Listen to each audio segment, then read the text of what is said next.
Rise and shine. Happy Saturday, friends. It's been a minute, but I'm back.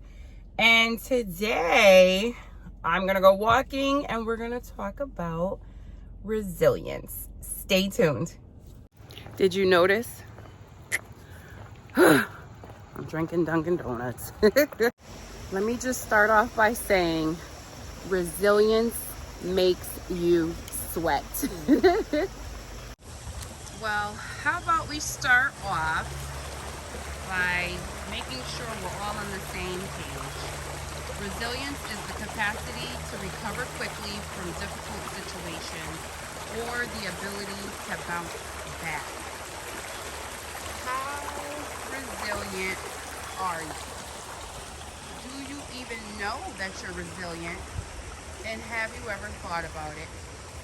Well, today's journal entry is knowing how resilient I am. Stay tuned. Welcome to my studio in the park. So like I said, I just wanted to talk about being resilient and what that means to me and what it can potentially mean for you. So now that we are on the same page as far as knowing what resilience is, I just wanted to give a shout out to all my Connecticut viewers, because regardless if you know it or not, we are very resilient, especially with this New England weather. You know, the weather is so bipolar that we just have to be prepared for whatever it is when you wake up. When I woke up this morning, it was only like 50 degrees. And I didn't even check, so I thought I could just wear the shirt and get away with it. But no, had to go get a hoodie. Then I got out here, didn't even get like a quarter mile into my walk and run, dripping in sweat, had to take the hoodie off. Now I'm hot, but I'm sure it's probably not as hot as I think it is. It's only hot because I've been out here putting in work. So my resilience has taught me to be prepared for whatever life brings. And I think that's also the motivation behind my mismatched socks. You know, why be triggered if your socks don't match? So I usually just grab any old pair. I will at least make like an ankle and two ankle socks. Let it be 2 ankle socks. But most of the time I don't want like matching color. However, today, ironically, they match. But I still had a great day because the majority of the time they don't match. And that is also part of my resilience, because I'm just prepared for whatever.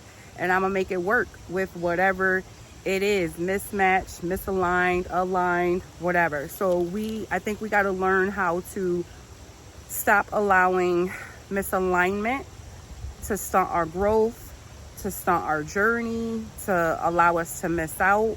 And we need to tap into this resilience. Now, I can only speak for myself. As I look back over my life, I remember being resilient from like 4th grade on up. And if I really think, I probably can remember something before 4th grade. Now, it's easy for me to say, tap into your resilience, because I feel like I've always had some type of strength within me some way, somehow. I can't guarantee that everybody has that. Or maybe I could say you have it, you just haven't exercised it, so you don't really know that it's there. It's almost like our biceps and triceps. You know, we some of us can't just wake up and say, oh, I'm about to do 50 push-ups. Ooh, not me. However, if I start working those muscles and being consistent, then I will be able to do the 50 push-ups. But we can't just always expect to just wake up and do amazing things without putting that work in. So I was just thinking, and I know a lot of people who are more resilient than they think they are. And it also helped me to realize I'm more resilient than I thought I was. And basically, I already told you the definition of resilience, but what resilience means to me is no matter what goes on, positive, negative, neutral, I'ma keep going. I'ma keep pushing. I'm a bounce back. When people think I failed, I think I learned a lesson of how to do it better. Like, it's all in a mindset, and we have to change our mindset and stop allowing other people's to define, you know, what our success is going to be, how productive we're going to be for the day. So, you know, I just wanted to stop here, and at the end of my I think I did like 4 miles, just to clear my head. And, you know, that resilient theme just kept ringing in my spirit. And, you know, it just helped me to understand, like, I got it going on. And I'm not the only one who got it going on. And I know sometimes people listen to me and they're like, oh gosh, she's a bit much. But let me tell you something. When you have been putting yourself on the back burner for so long, stuff like that don't even faze you. There's nothing wrong with me telling y'all how awesome I am, because some of y'all wouldn't know unless I told you. Some people don't pay attention until they get the notification. So, ta-da, notified. I'm awesome. And I don't ever let my awesomeness take away from your awesomeness. We could be awesome together. Because if I didn't think you was awesome, I wouldn't even deal with you now, would I? So, just wanted to talk about that for a few minutes. So as I was journaling, I started to think, I really think it was 5th grade, not 4th grade, when I started to cultivate that thing we call resilience. I remember 5th grade Miss Wallace class. I got my first D in science. When I tell you that thing broke me down, your girl was broke down like I've never had. I want to say prior to that, I've always had, I'm not going to say straight A's, but at least like honor roll level grades. And so 5th grade, I don't know what happened, came home with the D in science. Like when I tell you, I thought the world was over. And I don't even know what happened. I don't even know how I shifted into another gear. I don't know. But I know that was the only D I ever had. And after that, I was able to get myself together, and I finished with second honors from the rest of 5th grade all the way through high school. And as far as college goes, I don't know exactly what my GPA was, but it was always more than it was either a 3.0 or better. I can tell you that. So, you know, you can't let a little bump in the road slow you down or stop you in your tracks. Remember when I was 16 and pregnant, and everybody just had me convinced that the world as I knew it was over. But I decided to take accountability for my life for where it was, and surround myself by the right people to help teach me how to be the best mom that I could be. You know, I was always open and willing to learn new things, not only for myself, but for my son at the time, so that I was a great mom at 17 when I had him. And then when I was 23 and had my second son, I was an even greater mom. And we had kind of bumped heads, because I think that my oldest was like, how are you better for the second time around? And I had to explain to him, like, listen, first of all, we grew up together.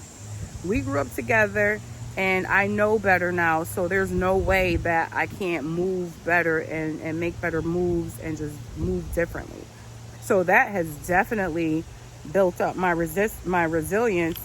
And there's just no turning back. Like, in certain areas, I'm just like unstoppable. Now, I do come across obstacles and stuff like that, but like when I tell you, can you slow me down just for a second?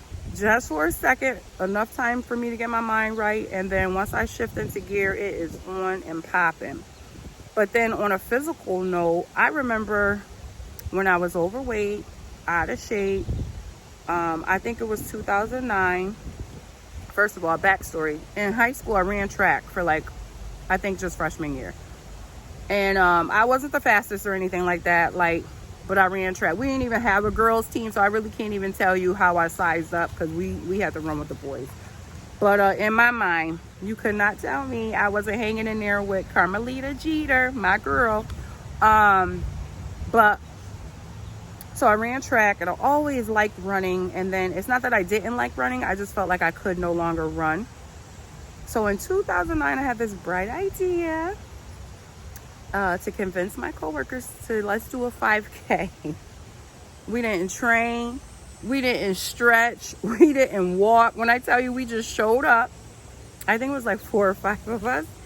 We just oh my God. And I always get younger ones. I want younger people, like whoever. I want all ages, because that's what keeps you motivated. So we just literally, we drove all the way to Niantic, like a 45-minute ride, maybe even an hour, to get to this 5K. It was a what do you call that, like a St. Patrick's Day thing, whatever. Had our little green shirts, and I think it was like 2 or 3 younger girls, and then me and my other coworker were about the same age. And when I tell you we were pitiful, child, them young ones was like 30 minutes and done. I want to say it took me 49 minutes. Oh, your girl thought she was gonna die. But you know what? It actually motivated me to keep going. So then what I did was I started Couch to 5K. Wait, hold on, this bike is coming. So I started Couch to 5K, and then I was able to progress myself to do, I think my best time was like 33 minutes or something like that. So, you know, that just really pushed me to do better. And then, so I think that was 2009, I told you. So after completing better, you know, 5K times, eventually I had worked myself up to train for a half marathon. I was doing great. I think the half marathon was going to be in October or the end of September or something like that. And then guess what? I had a car accident in August, broke my toe. The doctor was like, I don't think you should run. And I ran anyway. I don't recommend it, but you know, my spirit said run, so I ran. What I did was, I think I was wearing Reeboks at the time, and I cut out, because it was my pinky toe that was broke. I cut out a little hole so that it had room to move. And I ran. Well, walk, run, trot, whatever. Listen, anytime I'm going faster than a walk, it's running to me. I don't know officially like what pace I was doing. I think it took me like 3 hours and 15 minutes, but I didn't care. I'm out there. I don't let stats dictate like what's going on and how great I am. Oh no, listen, did I finish? That's what counted. And so then again, took more time off. And then last year in the middle of COVID, I did another virtual half marathon that I didn't train for. I was working out, but I did not train for. I ain't run or anything prior to that. And when I tell you, I got to see if I can find the pictures. I had a better time, the virtual time, than I did, you know, the other time. So I'm telling you, my resilience is just, it's a lot going on in this part. Hold on, I think I gotta change locations. All right, it's getting a little too busy over here in this section, so I had to change positions. And that's what it is to be resilient. You adjust when things are not optimal, and you keep it moving. But anywho, you know, and so that's what I do. Sometimes, I'm telling you, I don't always prepare, like physically, mentally prepare for stuff. I just show up and tell myself, like, you're going to do, like, look at all this sweat here. I didn't prepare to do all of that. I said I was going to do a 20-minute walk just to get my mind flowing and start this video. No, what did I end up doing? I did a little over an hour, and that was the end of that. Also, I learned, too, that especially when I haven't been out here in a while, my feet need some time to adjust. So I started with a 10-minute run warm-up. First of all, I ain't ran in like 2 weeks, I think. And that's another thing. I just be thinking that I just show up and do hard things. because that's what I do. But I guess you got to just adapt that mentality, because when I tell you your girl be out here, did I tell you I'm even learning how to swim by watching YouTube videos? That's a whole other topic. We'll talk about it later. But yeah, so I came out here, feet was hurting. I could have easily tapped out and been like, you know what, let me stick to weights or something, strength training, something like that, because my feet are bothering me. No, resilience has taught me that if you keep going, eventually it don't hurt. So it was just kind of letting me know, like, girl, you out here being too fast. How you just get out the car, you ain't stretch, and you think you just gonna 4, 3, 2, 1 take off running? So my body knows that I be doing crazy things, and it's learned to trigger me so that I can slow down, readjust, do what I gotta do. But basically, I just wanted to say, sometimes life gives you lemonades. No, you hear me? Lemonade. Sometimes life gives you lemon. It's up to you to learn how to make lemonade. Sometimes we pick lemon. You know, we always blaming God, the universe, and other people. Some of us pick these paths that we're on. Let me just tell you. Okay? And if that's the case, just acknowledge it.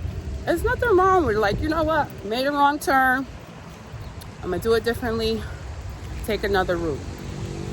But the takeaway point from all of this in today's video is stop quitting on you. Okay? You're more resilient than you think you are. You can bounce back. Get yourself up. Get up. Sometimes that's all you got to do is get up. You know, when you fall and you're embarrassed, and sometimes you want to stay there, but then sometimes you're so embarrassed, you like, let me just get up and pretend. Sometimes you got to get up and pretend. Fake it till you make it if you got to, but stop stopping. You know, I've learned, and that's why I push myself, because I know even if I can't do what I set out to do, I'm still going to do more just from thinking of what I could have did. You know, I show up at those 5Ks or whatever. Listen, and half marathons and all that stuff. Let me tell you something. It ain't the path that you take that matter. It's the steps that you keep taking until you get there. Ooh, message. Child, that thing hit me. As I was walking down the street, I said, oh, I got to write that down before I forget, because you know how my mind go. I will forget. But I don't want this video to be too long. Basically, just wanted to kind of encourage you guys to tap into that resilience that I know that y'all have. I know you got it. You just got to, you know, like I said, is it always easy? No. There are times when I just sit there and be like, you know what, ain't nothing going down today. But don't stay there. I texted somebody the other day. I said, you know, it's okay to not be okay, but it's not okay to stay there. It's not. Do what you got to do. Get some help. Talk to somebody. Get a trainer. Get a mentor. You know, it depends on, you know, what's going on, but do not stay there. And I think the power of my resilience has allowed me not to stay there. I fall all the time. All the time. And now when I fall, I be cracking up. I will crack up if I fall. Because it's funny. And then I know I'm getting up. Oh, I'm going to get up. Regardless if you help me up or not, I'm going to get up. So that's what we got to do. We got to focus. Stop focusing on the fall. Focus more on the get up. And y'all know when I do good videos, the sun shows up. You see it?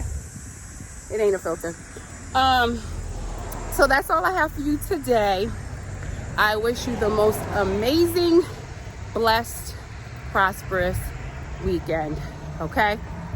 Until next time, continue to walk in integrity. Continue to show up for yourself. Continue to do the best that you can do. Continue to learn your worth until you know it, so that you always walk in it. See you guys next time. Bye.